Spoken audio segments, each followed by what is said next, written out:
একবার আওয়াজ দিয়ে বলেন আল্লাহু আকবার, আর জোরে বলেন আল্লাহু আকবার। আল্লাহর পয়গম্বরের সাহাবীরা ডেকে ডেকে বলেন, ও নবী আমার, আপনি তো 3 মাস হলো আপনার দরবারের মধ্যে খুবাইবকে দেখি না, হঠাৎ করে খুবাইবের কথা কেমন উচ্চারণ করলেন না? আমার দয়ার নবী, মায়ার নবী ডাকতে বললেন, সাহাবীরা রে, আমার খুবাইব এই 3টা মাস হচ্ছে আবু জেহেলের মধ্যে, আবু জেহেলের আন্দারে আটকা পড়ে আছে, এই জন্য আমার খুবাইবকে তোমরা দেখো না। আল্লাহর বান্দারা, এরপরে খুবাইবকে শুলের মধ্যে চড়ানো হলো, একটা কোপ মেরে একটা হাত কেড়ে দেওয়া হলো, নাউযুবিল্লাহ বলেন। আবার আরেকটা কোপ মেরে বাম হাতটা কেড়ে দেওয়া হলো। এরপরে খুবাইবকে ডেকে বলেন, খুবাইব, যদি এখনো ঈমান ছাড়ো, আমরা তোমাকে অনেক টাকার মালিক বানিয়ে দেব, কারণ হাত ছাড়া দুনিয়াতে অনেক মানুষ আছে। খুবাইব ডাক দিয়ে বললেন, রে মুনাফিকরা, আমার জীবনে যদি চলে যায় আমি ঈমান থেকে সরে দাঁড়াবো না। একবার আওয়াজ দিয়ে বলেন না সুবহানাল্লাহ। ঈমানদার দাবি করলে কিন্তু ঈমানদার হওয়া যায় না, ঈমান আনা লাগবে তাদের মতো, আমিনু কামা আমানান নাস, তাদের মতো ঈমান আনা লাগবে যারা ঈমান আনার পরে ঈমানের পরীক্ষায় উত্তীর্ণ হয়েছে। সুবহানাল্লাহ বলে।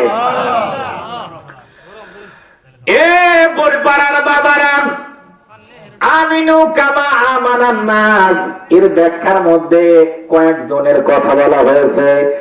1 নাম্বার, ঈমান আনতে হবে সাহাবায়ে কেরামের মতো। 2 নাম্বার হলো, ঈমান যদি আনতে চান, ঈমান আনা লাগবে ফিরআউনের স্ত্রী আসিয়ার মতো। ঈমান যদি আপনারা আনতে চান, ঈমান আনতে হবে আব্দুল্লাহ বিন তামেরের মতো। এই 3টা কথা, এর মধ্যে একটা কথা আপনাদেরকে বলি, ঈমান যদি আনতে হয়, আমরা ঈমান আনবো হচ্ছে সাহাবায়ে কেরামদের মতো। একবার আওয়াজ দিয়ে বলেন না, এমন ঈমান আনা যাবে কি যাবে না? যাবে। নামাজ না পড়ে আল্লাহর রাসূলের একজন সাহাবী, এর নাম হচ্ছে খুবাইব। আল্লাহর রাসূলের উপর ঈমান এনেছে।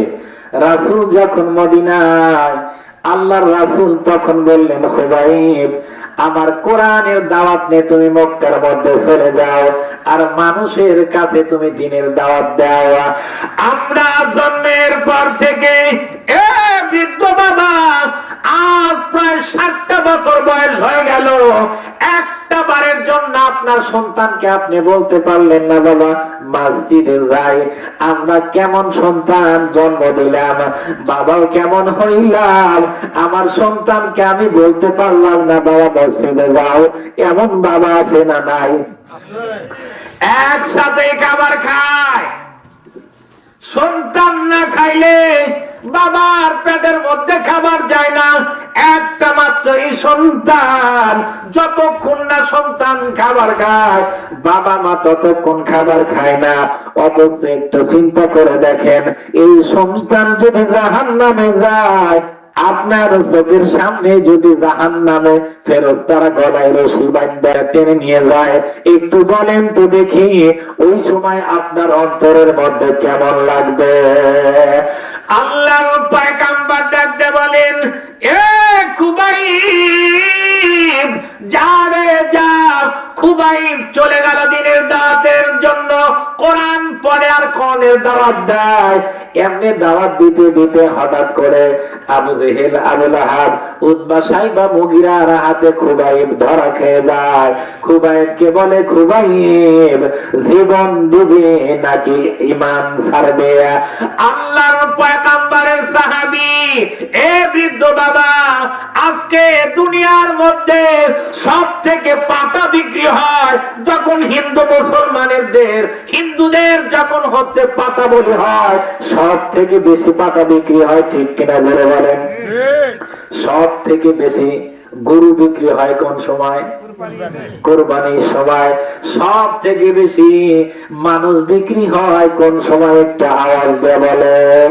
সব থেকে বেশি মানুষ ইমানদার তো দূরের কথা, মাত্র 5 টাকা এক কাপ চায়ের বিনিময়ে আমাদের ইমান বিক্রি হয়, ঠিক কিনা করে বলেন? 5 টাকা দিয়ে এক কাপ চা খাওয়ায়, যাক খাওয়া যেই খাওয়ায় তাকে ভোটটা দিয়ে দেয়। জোরে কোন সুবহানাল্লাহ। ওয়াজ দুদিন 7-8 জন খাওয়ায়, 26 জন খাওয়ায়, ওই 26 জনকে ভোট দিয়ে দেয়। এই ইমানদার না বেঈমান বলেন তো দেখি? হ্যাঁ, অনেক মানুষ কথা প্রসঙ্গে কথা এসে গেল, অনেক মানুষ বলে যে অমুককে ভোট দিব, ভোট দিলে এ না পারে, ভোটটা নষ্ট করে কি হবে? এটা ভোট নষ্ট কাক বলেন তো?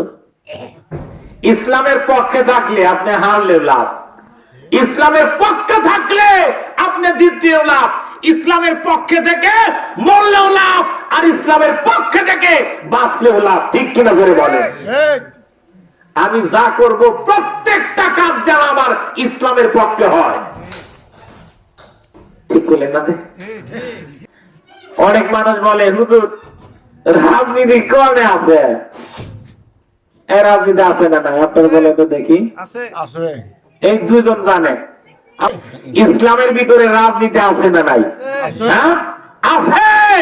আল্লাহ পাক সূরা মুলুক নামে একটা সূরাই দিয়েছেন, যেটা হচ্ছে রাষ্ট্র ব্যবস্থা, একটা সূরাই দিয়ে দিয়েছে।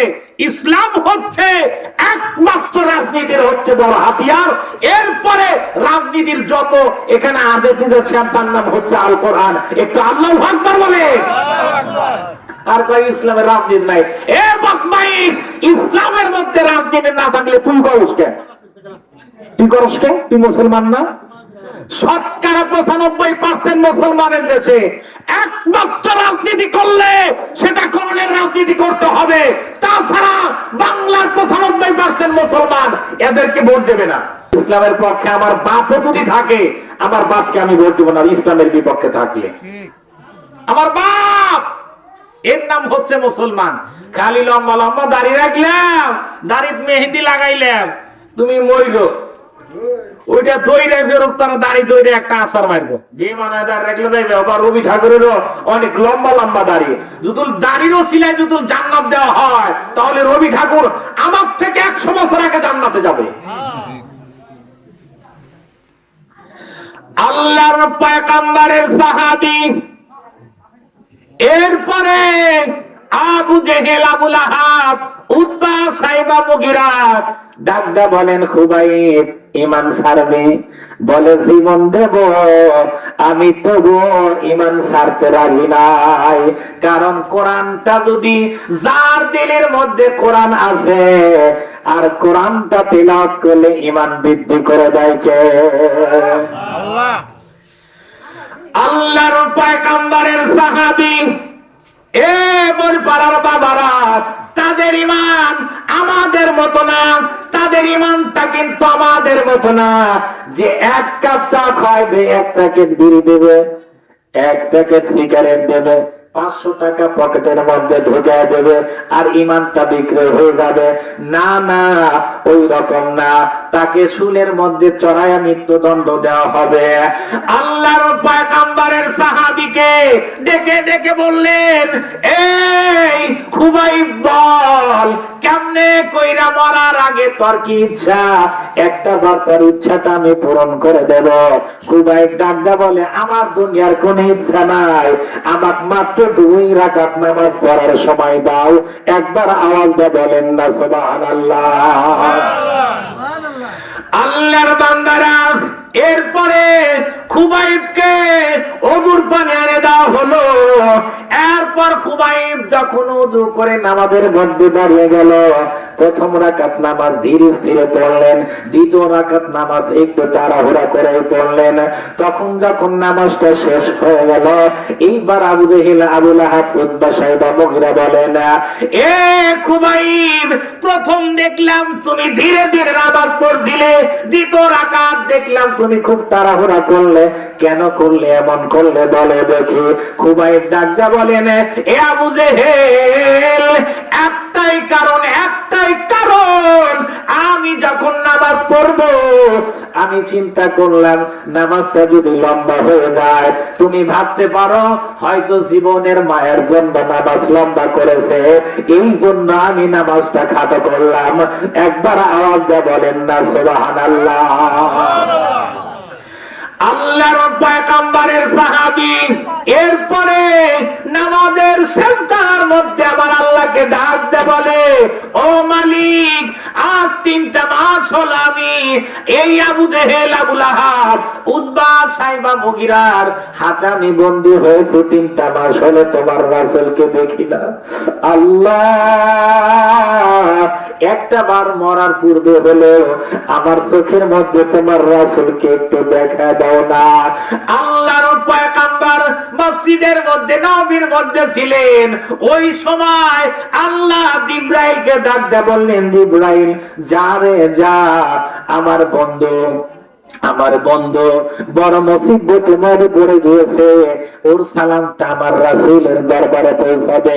আওয়াজ দিয়ে বলেন না আল্লাহু আকবার। আরো জোরে আওয়াজ দিয়ে বলতে পারলেন না আল্লাহু আকবার। অনেক বড় ঘটনা, আমি কাজ করে খুব সংক্ষেপে বলছি। বৃদ্ধ বাবা এরপরে মসজিদে নববীর মধ্যে তখন সালামটা উত্তর দিলেন, আসসালামু আলাইকা ইয়া খুবাইব। একবার না, দুইবার না, 3বার করে সালামের উত্তরটা দিলেন। একবার আওয়াজ দিয়ে বলেন আল্লাহু আকবার। আর জোরে বলেন আল্লাহু আকবার। আল্লাহর পয়গম্বরের সাহাবীরা দেখে দেখে বলেন, ও নবী আমার, আপনি তো 3 মাস হলো আপনার দরবারের মধ্যে খুবাইবকে দেখি না, হঠাৎ করে খুবাইবের কথা কেমন উচ্চারণ করলেন না? আমার দয়ার নবী, মায়ার নবী ডাকতে বললেন, সাহাবীরা রে, আমার খুবাইব এই 3টা মাস হচ্ছে আবু জেহেলের মধ্যে, আবু জেহেলের আন্দারে আটকা পড়ে আছে, এই জন্য আমার খুবাইবকে তোমরা দেখো না। আল্লাহর বান্দারা এরপরে খুবাইবকে শুলের মধ্যে চড়ানো হলো, একটা কোপ মেরে একটা হাত কেটে দেওয়া হলো, নাউযুবিল্লাহ বলেন। আবার আরেকটা কোপ মেরে বাম হাতটা কেটে দেওয়া হলো। এরপরে খুবাইবকে ডেকে বলেন, খুবাইব, যদি এখনো ঈমান ছাড়ো, আমরা তোমাকে অনেক টাকার মালিক বানিয়ে দেব, কারণ হাত ছাড়া দুনিয়াতে অনেক মানুষ আছে। খুবাইব ডাক দিয়ে বললেন, রে মুনাফিকরা, আমার জীবন যদি চলে যায় আমি ঈমান থেকে সরে দাঁড়াবো না। একবার আওয়াজ দিয়ে বলেন না সুবহানাল্লাহ। আল্লাহর পয়গম্বরের সাহাবী বৃদ্ধ বাবা এরপরে আবার পাটা কাটা হলো, ডান পা কাটা হলো, আবার বাম পা কেটে দিলেন, হাত নাই, পা নাই। এরপরে খুবাইবকে ডাক দিয়ে বললেন, খুবাইব, এখনো যদি ঈমান ছাড়ো, আমরা তাকে উন্নত মানের চিকিৎসা করাবো। খুবাইব বলে, আমার চিকিৎসার কোনো প্রয়োজন নাই, আমার প্রয়োজন হচ্ছে আমার আল্লাহ পাকের জান্নাত। একবার আওয়াজ দিয়ে বলেন না সুবহানাল্লাহ।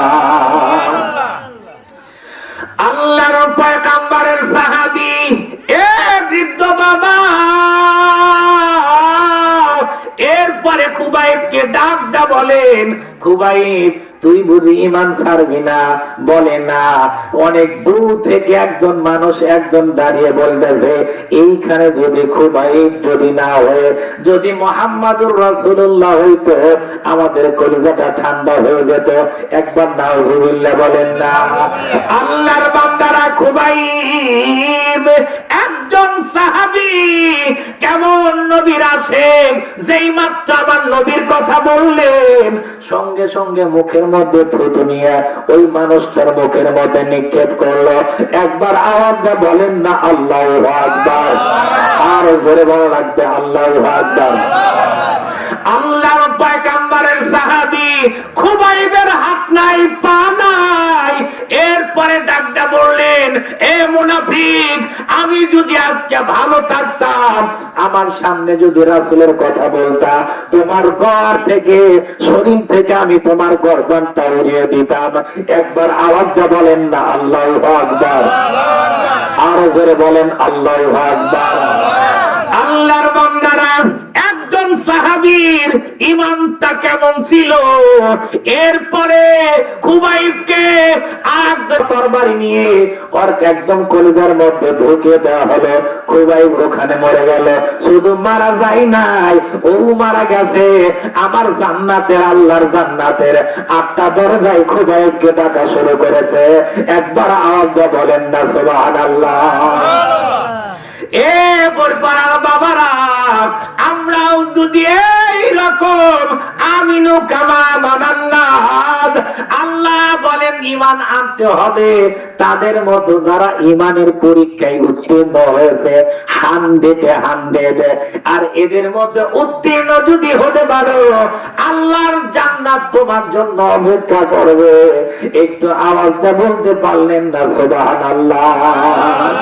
এইরকম ঈমান লাগবে।